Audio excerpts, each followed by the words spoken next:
do livro de Hebreus.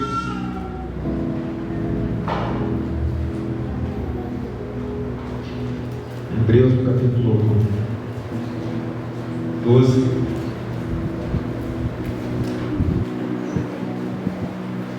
A partir do versículo de número 14. Hebreus 12. A partir do versículo de número 14.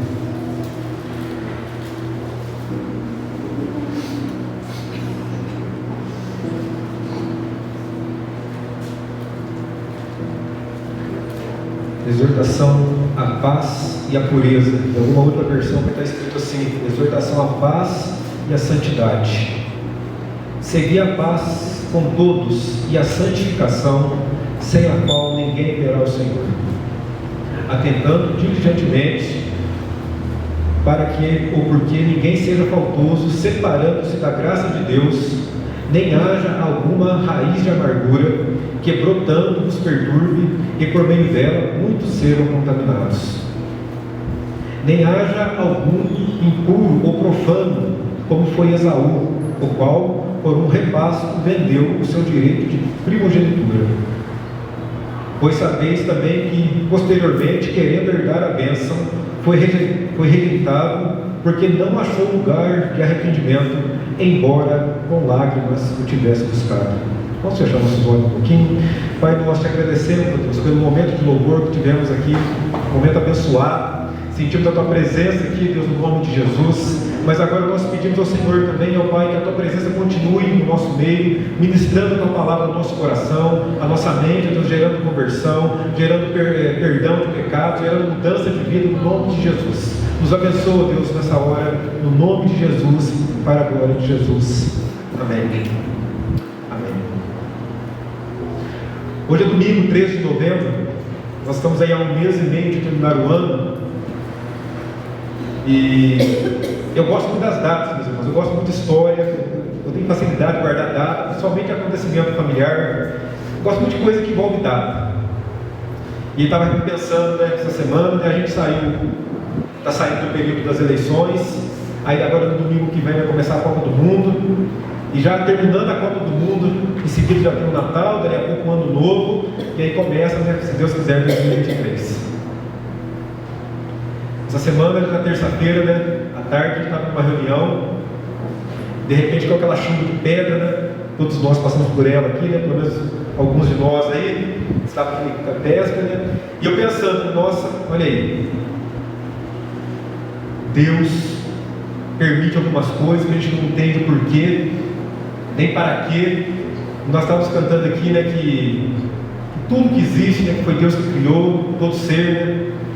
A gente leu aqui o Salmo 100, né? A gente deve servir a Deus com alegria, celebrar Ele com cânticos. E aí pensando, né, como é que a gente celebra a Deus quando cai uma chuva de pedra, estraga alguma coisa nossa? Como que a gente faz para... Quando a gente tem alguma perda, e essa perda é o Senhor que permite na nossa vida. Mas o mesmo Deus que permite a perda também é o Deus que nos dá força para reconquistar aquilo que a gente já conquistou. É o mesmo Deus que continua conosco, né, depois da tempestade. É um Deus que vai além conosco. E olhando para o texto que nós temos aqui, meus irmãos, a Bíblia está dizendo assim para nós que a gente precisa seguir a paz com todos e a santificação, sem a qual ninguém verá o Senhor. Eu estou falando do clima aqui, né? A gente pode estar pensando que tem a ver uma coisa com a outra, porque quando é com Deus, meus irmãos,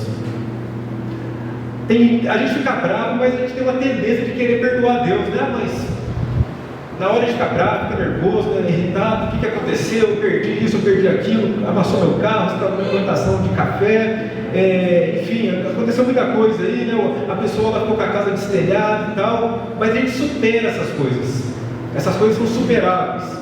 A enchente, né? Quando tem enchente, né? Daqui a pouco começa o período chuvoso, e infelizmente em alguns lugares do Brasil, e às vezes até na nossa cidade, né? Quando chove muito acaba havendo enchente, ou seca, né? Prolongada também é uma coisa que atrapalha muito, né, a vida da população, mas a gente consegue superar essas coisas. E aí, meus irmãos, o texto que nós lemos aqui nessa noite diz assim para nós, eu estou lendo alguns versículos de Hebreus capítulo 12, do versículo 14 até o versículo 17. Segui a paz com todos e a santificação, sem a qual ninguém verá o Senhor. Nós cantamos 2 cânticos aqui que falam do céu, que fala que Ele virá, no piscar de olhar, Ele virá. E quando nós cantamos essas coisas, quando a gente olha para essas coisas, para esses versículos da Bíblia que falam da volta de Jesus, além dos sinais que a gente vê na natureza, aquela coisa toda, eu me preocupo, meus irmãos, muito com a nossa situação particular. Mas se Ele viesse hoje, eu estaria preparado para estar com Ele? Porque é muito gostoso a gente cantar, a gente falar de Jesus, olha, Maranata, da hora vem, Senhor Jesus, mas mais importante que isso, meus irmãos, é a nossa vida estar pronta para quando Ele vir, nós participarmos desse piscar de olhar, desse momento. E a gente está vivendo uma época, meus irmãos, nos dias, dos tempos para cá, onde nós, ou muitas pessoas que se congregam conosco, ou que já congregaram aqui, ou muitas igrejas espalhadas pela terra, elas têm perdido, meus irmãos, a noção de que não basta nós falarmos da volta de Jesus, nós precisamos também viver a nossa vida de uma maneira que nós sejamos aprovados por Ele, para que se Ele vier hoje, ou demorar, ou vier amanhã, ou nós formos até Ele, nós precisamos estar preparados. E o texto de Hebreus que nós lemos aqui diz assim: segui a paz. Daqui a alguns dias estaremos comemorando o Natal aqui, que fala do nascimento de Jesus. E lá em Isaías fala que um dos nomes de Jesus era o príncipe do que mesmo, meus irmãos? O príncipe da paz. Depois lá nas bem-aventuranças, o próprio Senhor Jesus diz assim, né? Bem-aventurados os pacificadores, porque eles serão chamados filhos de Deus. Bem-aventurados os pacificadores, porque eles serão chamados filhos de Deus. E quando a gente não segue a paz, meus irmãos, nós não conseguimos viver uma vida de santificação. O versículo diz assim: seguir a paz com todos e a santificação, sem a qual ninguém verá o Senhor. Aí em Hebreus, no capítulo 11, fala da fé. Depois fala dos heróis da fé.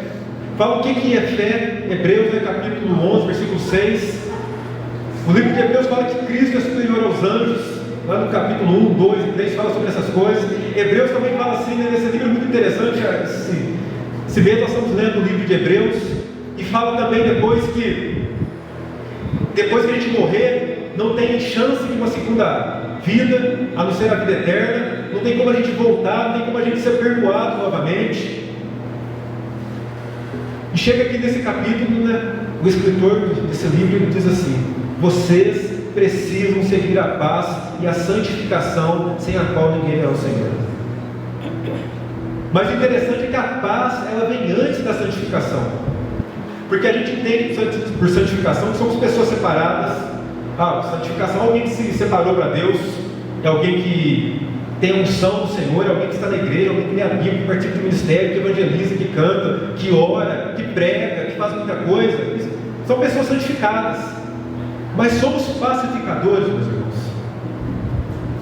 Os nossos dias, os dias que estamos vivendo, a gente está passando por uma guerra.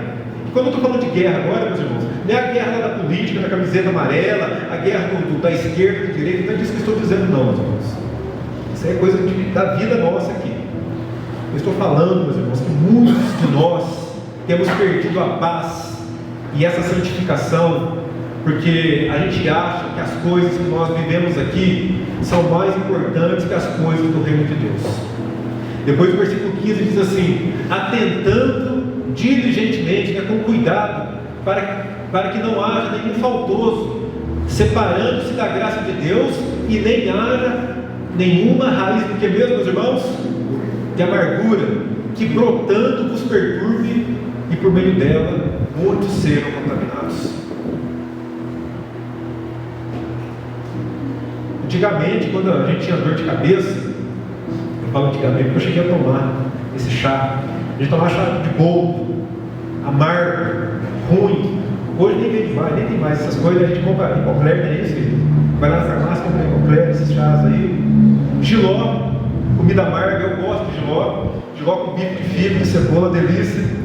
Gosto bastante. Mas a Bíblia está dizendo, meus irmãos, quando a gente não segue a paz aqui tem a ver com perdão, e a gente não pode esquecer que Jesus é o príncipe da paz. Depois ele fala lá em João também que ele deixa a paz dele, e a paz que ele deixa não é a paz que o mundo pode dar. Por isso que as pessoas que nós às vezes confiamos tanto, investimos tanto nela, né? A política mostrou isso para nós, nos decepcionam, e tem muita gente sem paz por causa disso, porque eles querem a paz do homem, não a paz de Deus, não a paz de Jesus, não a paz bíblica. E aí a gente acha que por causa da paz do homem, a gente tem o direito de ficar amargurado com alguém. E aí a gente foge da política também, a gente entra nas nossas casas, e às vezes a gente tem amargura com os nossos familiares. E essas coisas, meus irmãos, quando elas brotam, está dizendo aí, ó, e por meio, e ela brotando, perturbe, por meio dela, né, muitos sejam contaminados. Quando tem amargura em excesso na nossa vida, meus irmãos, as pessoas que convivem conosco, elas são contaminadas. E a Bíblia está dizendo assim para nós, uma palavra que a gente está refletindo nessa noite, né? Segui a paz, sem a qual ninguém verá o Senhor. Então não basta ser santificado, não basta ser uma pessoa santa, uma pessoa que as pessoas olham para mim, nossa que joia, ele faz tanta coisa, ela faz tanta coisa, olha, esse é um crente de verdade, olha lá o dízimo dele, olha lá a oferta dele, olha o empenho dele, olha o talento dele, olha o dom dele, tudo isso é muito bom. Mas e dentro do nosso coração? Como que a gente tem lidado com os momentos que às vezes nos perturbam, nos tiram a paz? Essa época agora é época de planta, né? É plantar milho, é plantar feijão, brota de café novamente, né? Para quem trabalha com essa parte aí. E essas coisas a gente tem que plantar, tem que cuidar, tem que regar, né? Tem que jogar o adubo, tem que fazer a capina na hora certa, né? Quando vem a capinar, vai roçar aquela coisa toda, para que ela vingue, né? Para que aquela plantação ela tenha sucesso. E a Bíblia está dizendo, meus irmãos, que quando nós alimentamos a amargura dentro de nós, quando a gente alimenta a falta de perdão dentro de nós, quando a gente alimenta a mentira dentro de nós, quando a gente alimenta a maledicência dentro de nós, quando a gente alimenta infidelidade, e aí infidelidade financeira, conjugal, do trabalho, sabe? Essas coisas brotam e por meio delas muitas pessoas são contaminadas. Está escrito aí. Olha o versículo 15, finalzinho dele. E por meio dela muitos serão contaminados. E continua dizendo assim: e nem haja algum profano ou impuro, como foi Esaú, o qual por um repasto, ou por um prato de lentilhas, né? Uma outra versão vai falar sobre isso, a história de Esaú, irmão de Jacó, vendeu o seu direito de primogenitura. Quando a Bíblia fala da história de Esaú e Jacó, meus irmãos, o pastor nesses dias atrás pregou sobre esse texto aqui, no domingo. A Bíblia está dizendo, meus irmãos, e nós somos pessoas relaxadas com as coisas de Deus, pessoas que não se importam de estar na igreja, pessoas que não se importam de serem dizimistas, pessoas que não se importam de participar dos trabalhos da igreja, pessoas que não se importam também de dar bom testemunho lá fora. Esaú era o tipo de crente que era cheio de si. Ele entendia que ele era melhor, que tinha que ser do jeito dele, na hora dele. E a Bíblia diz que ele chegou cansado, né? De uma caçada, né? E Jacó falou um negócio sério com ele: Esaú, você vende para mim o direito de primogenitura? Para quem não conhece a história, né? Para os israelitas, né? O filho primogênito é um homem. Ele era o mais abençoado, vamos dizer assim, numa linguagem mais simples, né? Aquele que era escolhido para portar a bênção daquela família. E a Bíblia diz que Esaú trocou o direito de primogenitura dele por um prato de lentilhas, meus irmãos. Se fosse por um pedaço de carne, alguma coisa assim, mas está lá em Gênesis, você pode ler essa história, a Bíblia diz que foi por conta de um prato de lentilhas. E a Bíblia diz ainda, nesse texto que nós estamos lendo aí, que depois ele procurou essa bênção novamente. E a Bíblia diz que ele procurou com lágrimas. Mas a Bíblia diz que ele não encontrou. Ele até fez papel de quem estava arrependido, chorou por causa daquilo, mas a Bíblia diz que ele perdeu aquela bênção porque ele foi relapso. Ele não levou Deus a sério. Ele trocou uma ideia com o irmão dele e de repente ele fez o que tinha que fazer, ou ele achou que tinha que fazer aquilo, e ele fez, e acabou quebrando a cara. E a Bíblia diz assim, né, no final do versículo 17, né? Vou ler o texto aqui, os dois versículos que falam sobre isso, porque é um versículo muito forte para nós, meus irmãos, no sentido de trazer para nós um senso de responsabilidade com as coisas de Deus. Que não haja algum impuro. Olha que a Bíblia, como é que a Bíblia trata o comportamento de Esaú, ou profano. como foi Esaú, o qual por um repasto vendeu o seu direito de primogenitura. Pois sabeis também que posteriormente, depois, querendo herdar a bênção, foi rejeitado, pois não achou lugar de arrependimento, embora com lágrimas o tivesse buscado. O pastor Castro às vezes fala isso aqui na frente, é uma grande verdade. Meus irmãos, nós chorarmos às vezes não é sinal de arrependimento. Nós virmos aqui na frente às vezes alguns apelos, não é sinal de arrependimento. A gente pode até se emocionar com algum cântico que é cantado aqui, com alguma ministração que é feita aqui na frente, mas a Bíblia fala que o arrependimento, meus irmãos, ele tem que brotar do nosso íntimo, do nosso coração. E a Bíblia diz que Esaú, ele até chorou, ele correu atrás da bênção novamente, mas a Bíblia diz que ele não achou, embora com lágrimas ele tivesse buscado. E o que Deus está falando para nós esta noite, meus irmãos, diante de uma palavra dessa? O ano está terminando. Daqui a pouco a gente vai falar de formatura, nós falaremos de Natal, de amigo secreto de Natal, do que a gente quer comer no Natal, e a gostosa comida de Natal, né? De Ano Novo também. A gente vai falar de presente, vai falar de férias, vai falar de viagens. Tudo isso faz parte da nossa vida, e graças a Deus que a gente pode fazer essas coisas. Não é pecado, não tem nada de errado nisso. Mas a gente também precisa refletir um pouco, meus irmãos, em como é que foi 2022 para nós. Como é que você está terminando o ano? Como é que estão os teus relacionamentos dentro da igreja e principalmente dentro da sua família? Lá na tua casa, com os teus parentes, com aquele cunhado que te pede dinheiro sempre e nunca paga, com aquele outro cunhado que te presta dinheiro, mas quer cobrar juro mais alto que o banco, 18%, 20%, e ainda fala o nome de Jesus, vai pagar. A sogra, né? A gente até fala que rima com cobra. A minha bênção, graças a Deus, meus irmãos. Está até morando mais perto da gente agora. Mas Jesus é mais poderoso, né? A gente faz essas coisas, meus irmãos. Como que a gente está terminando o ano?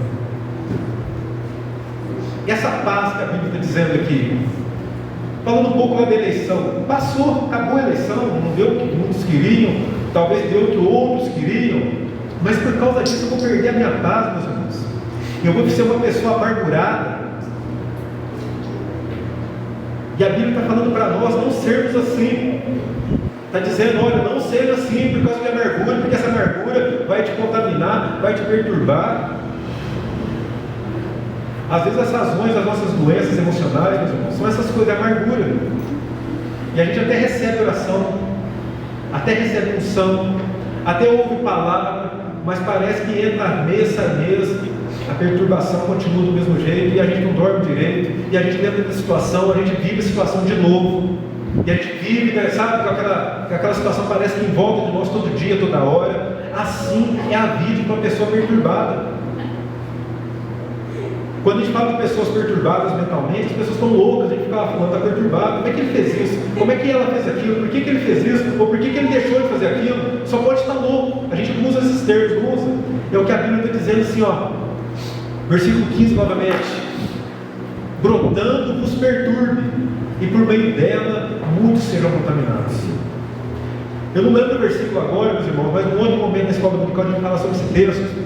A Bíblia fala de 7 coisas que Deus condena, 6 coisas que Deus condena, e a 7ª ele abomina. E diz assim: o que semeia, contenda entre os irmãos. Isso é o que Deus abomina. Vai falar lá de 7 coisas no provérbio, depois você procura na tua Bíblia. Aí agora todo mundo tem a Bíblia no celular, né? Depois você procura esse versículo lá, você vai ver. Fala assim, ó, 6 coisas Deus abomina, Deus condena, mas a 7ª ele abomina. É o que semeia, contenda entre os irmãos. E quando fala de irmãos, não está falando somente da igreja, da nossa vida aqui, como cristãos, como filhos de Deus. Está falando principalmente lá da nossa casa, meus irmãos. Lá da nossa irmandade, lá dos nossos parentes, nossos sobrinhos, tios, pai, mãe, as pessoas que convivem conosco. Então, quando nós somos pessoas que, por causa da falta de paz, nós deixamos a nossa amargura contaminar a nossa família, ou as pessoas que convivem conosco, nós somos pessoas que Deus abomina. E quando Deus traz uma palavra dessa para nós, meus irmãos, é porque Deus quer nos curar, é porque Deus quer nos tratar, e Deus quer mostrar para nós nós não podemos levar a vida com Deus de qualquer jeito, como Isaú fez. Ele tinha uma promessa para ele, que aquilo que Jacó foi contra o povo de Deus era para ser Isaú. Mas ele trocou aquilo tudo por um momento de prazer. Não, eu estou com fome, eu não tenho tempo para esse negócio de bênção, esse negócio de igreja não é para mim, esse negócio de vida com Cristo não é para mim, esse negócio de bom testemunho não é para mim, esse negócio de eu ter que perdoar as pessoas não é para mim. Esaú fez isso. Esse negócio de ter que ir na igreja de vez em quando não é para mim. Esse negócio de mudança de vida, que negócio que é esse? O pastor falou alguma coisa, eu tenho que ouvir o conselho pastoral. Tem gente que pensa assim, isso aí não é para mim, e eu não preciso ir na igreja. Interessante que em Hebreus aí fala, que não é para a gente deixar de congregar. Quanto mais a gente vê que o dia se aproxima, falando da volta de Jesus, tem uma recomendação aqui em Hebreus dizendo assim: não deixem de se congregar. A gente só é igreja, meus irmãos, porque nós somos congregados aqui. Eu posso falar com Deus lá na minha casa, eu posso assistir um culto lá na minha casa, agora no Instagram, no Facebook, gravar no YouTube, numa live, né? Essas coisas estão muito em moda agora. A gente pode fazer tudo isso na nossa casa, é verdade. Mas o que nos faz ter um senso de igreja, meus irmãos, é quando nós nos reunimos. Não existe igreja fora da comunhão. Aliás, Jesus começou dizendo, falando assim: se tiver um ou dois, aliás, 2 ou 3, né? Um não tem jeito, 2 ou 3 reunidos no meu nome, né? Mateus capítulo 18, versículos 18, 19 e 20, ele fala sobre isso, se tiverem 2 ou 3 pessoas reunidas no meu nome, ali eu estou no meio deles. Não existe igreja sozinho. A igreja é a comunhão. Um dos primeiros exemplos de igreja na Bíblia, meus irmãos, é a Arca de Noé. A Bíblia diz que Deus falou para Noé: você vai colocando um bicho em cada casal aí dentro. E a gente imagina a bagunça, né, por causa dos animais lá dentro daquela arca, né, mas todos eles ficaram ali durante o dilúvio. O leão ficou próximo do cordeiro, né, a cobra, os animais peçonhentos, estava todo mundo ali dentro, com exceção dos peixes, né, que já estavam na água. Mas ali já é igreja. E a Bíblia fala que Noé entrou, e quem fechou a arca, meus irmãos, para quem não sabe, foi Deus do lado de fora. A Bíblia fala que na geração de Noé, só ele e a família dele foram salvos, porque ele levou Deus a sério. Deus falou assim para Noé: você vai fazer uma arca, eu vou destruir esse povo. Esse povo é um povo que me leva a sério. Esse povo é um povo muito profano. Esse é um povo muito preocupado às vezes com política demais e com Bíblia de menos. Esse povo é um povo muito preocupado com dinheiro demais e fidelidade a Deus de menos. Esse povo é um povo muito preocupado com o estado social, com aquilo que as pessoas vão pensar dele e dela, mas ele não se preocupa com a sua família. Por outro lado também, no meio desse povo tem muita gente que é ajudado, mas é ingrato. Tem muita gente que é ingrata, viu, Noé? E infelizmente esses aí não vão poder entrar na arca, e eles não entraram, meus irmãos. E a Bíblia fala que Noé foi chamado de pregador da justiça. E ele também está aí na história dos heróis da fé de Hebreus. E voltando para o texto que nós temos aqui nessa noite, meus irmãos,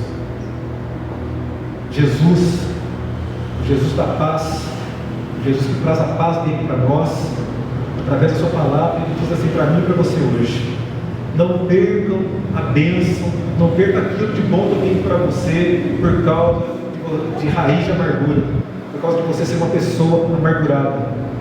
Não seja uma pessoa amargurada. Isso também, meus irmãos, é dar lugar para o diabo agir na nossa vida. Quando a gente não perdoa as pessoas, ou quando a gente perdoa, mas fica remoendo, quando a gente fica, remoendo o prejuízo, porque perdão tem a ver com perda também.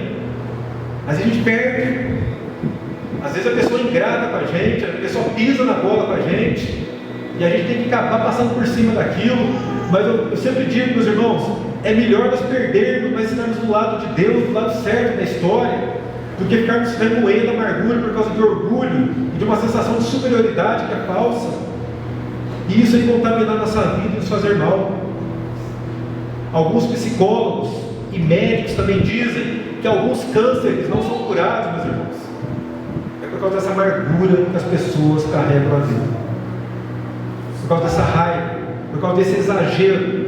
A Bíblia fala para a gente tirar, mas para a gente não pecar. Não é errado a gente ficar irado com alguma coisa que nos magoou, nos machucou, nos deixou para baixo às vezes. Isso acontece com todo mundo, meus irmãos. A gente erra com as pessoas também, e as pessoas às vezes têm misericórdia de nós, as pessoas nos estendem a mão, mas quando chega a nossa vez de fazer isso, muitos de nós ficam segurando. Eu não vou perdoar, eu não volto mais na igreja, eu não vou dar dízimo mais. A construção da igreja não ficou do jeito que eu queria, o investimento do louvor não foi do jeito que eu queria, o pessoal não está cantando as músicas que eu gosto, o pastor não dá oportunidade para fazer isso, não dá oportunidade para fazer aquilo. Lá na minha casa ninguém me entende, porque as coisas têm que ser do meu jeito, porque se não for assim, não funciona, meus irmãos. As coisas funcionam com ou sem a gente. A vida continua conosco estando aqui na igreja ou não. Porque a igreja é de Deus, Ele é o dono da igreja.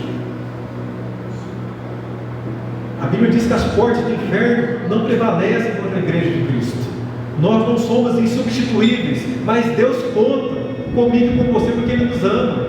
Quem quebra a cara por ser imaturo, por ser amargurado, meus irmãos, somos nós mesmos. Não é Deus que vai ficar com a cara amassada, vamos usar essa expressão aqui, porque nós somos amargurados. Somos nós mesmos.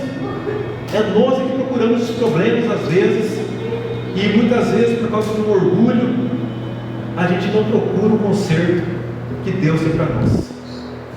Então por isso que a Bíblia está dizendo aqui, versículo 16, repetindo essa leitura, que nem haja algum faltoso ou profano. Profanos são aqueles que profanam a palavra de Deus, não lidam com a palavra de Deus. Bíblia, isso é papel, isso é o homem que escreveu. Você acha que se Bíblia fosse verdade, isso já tinha voltado. É homem que nem nós, gente que até fala assim, é homem que nós feijão, que nem a gente escreveu a Bíblia, sabe? É gente que usa a Bíblia também para justificar os seus erros, os seus pecados. Esses são os profanos. É gente que não leva a casa de Deus a sério e vem para a igreja preocupada, olhando o celular toda hora, preocupado com aquilo que vai fazer depois, sabe? É gente que não tira tempo para Deus, é gente que não investe na obra de Deus e no reino de Deus. Por que essas pessoas são profanas? Porque elas conhecem a Deus, elas conhecem a palavra de Deus, mas a Bíblia diz que os profanos, como Esaú foi, eles perderam a bênção. E depois, até buscando com lágrimas essa bênção, eles não a receberam mais, porque não achou deles lugar de arrependimento. Uma pessoa profana, uma característica dela é que ela não se arrepende. Ela até reconhece o erro dela, mas ela não se arrepende. E Deus está falando para nós essa noite: não sejam profanos. Deus tem bênção para nós, meus irmãos. Deus tem vida nova para a gente. Deus tem um final de ano ainda vitorioso para mim e para você, no nome de Jesus. Mas às vezes, meus irmãos, os nossos pecados, como diz lá Isaías, é eles que fazem separação entre nós e o nosso Deus. Depois Isaías, no capítulo 55, diz assim para nós, busquem ao Senhor enquanto se pode achar, invocai-o enquanto Ele está perto. Esaú, aqui da Bíblia, ele foi buscar Deus no momento que o estilo de vida dele era tão profano que ele não conseguiu ter lugar de arrependimento, e a primogenitura que Deus tinha dado para ele passou para Jacó. E aí a gente conhece a história todinha de Jacó, porque Esaú foi profano. Ele não seguiu a paz, ele não seguiu a santificação, e por causa disso ele não pôde ver o Senhor. Seria a paz e a santificação, sem a qual ninguém verá o Senhor. Deus pede isso para nós essa noite, meus irmãos, para a nossa vida. Seguir a paz não é fácil, fazer o bem não é fácil. Lá em Tiago, no capítulo 5, diz assim, que é para a gente fazer o bem, porque no final de tudo a gente vai colher o fruto desse bem que a gente fez, se a gente não desfalecer. Então a Bíblia diz assim que fazer o bem não é fácil. Está dizendo isso para nós. Se você não desfalecer, se você não se cansar de fazer o bem, não se cansando de fazer o bem, assim diz o texto lá em Tiago, porque ao seu tempo ceifaremos, se não desfalecermos. Então às vezes a gente investe na vida das pessoas, a gente cuida, a gente vai atrás, a gente cansa, as pessoas às vezes nos magoam, falam coisas para nós que não deveriam ouvir, mas a gente não pode deixar essas coisas, meus irmãos, roubarem a nossa paz, roubarem aquilo que Deus tem para nós, porque a nossa recompensa, meus irmãos, ela vem do Pai que está em secreto. A gente não pode esquecer desses versículos também da Bíblia, Jesus disse assim: enquanto orares, entra no teu quarto, porque o teu Pai que te vê em secreto, Ele vai te recompensar. Por que a Bíblia fala que o Pai que te vê em secreto? Porque a Bíblia está falando, meus irmãos, que Deus conhece o nosso íntimo. Ele sabe o teu esforço, mas Ele também sabe se você deixa brotar raiz de amargura no teu coração. Ele sabe se você está sendo uma pessoa sincera nas tuas intenções, mas Ele sabe também se você está fazendo aquilo só para aparecer diante das pessoas. E Ele sabe que quando Ele encontra a sinceridade em nós, a Bíblia diz que o Pai que te vê em secreto, Ele vai te recompensar no nome de Jesus. E Deus está aqui nessa noite, meus irmãos, para nos dar forças, para nós seguirmos a paz e a santificação com todos os homens. Amanhã é segunda-feira. Dizem que a segunda é brava, mas o Deus do domingo está aqui para passar conosco a segunda. Aliás, Ele ressuscitou no domingo, né, meus irmãos? Para passar conosco a segunda, a terça, a quarta, a quinta, a sexta, o sábado, e pela sua graça estarmos aqui no próximo domingo de novo, no nome de Jesus. Não deixemos, né, nós, eu, você, não deixemos brotar raiz de amargura no nosso coração. Vamos jogar um hand-up forte aí, vamos passar a maquininha, com as facas bem afiadas aí, a maquininha do Espírito Santo, sabe, meus irmãos? Vamos procurar fazer a nossa parte lá da nossa casa, lá no meio da nossa família. Eles nos conhecem melhor, eles sabem o que a gente é de verdade, eles sabem da nossa honestidade, eles sabem aquilo que a gente faz de verdade sendo cristãos. Vamos ser pessoas que seguem a paz, porque Jesus disse que os pacificadores serão chamados filhos de Deus, e nós somos filhos de Deus no nome de Jesus. Amém?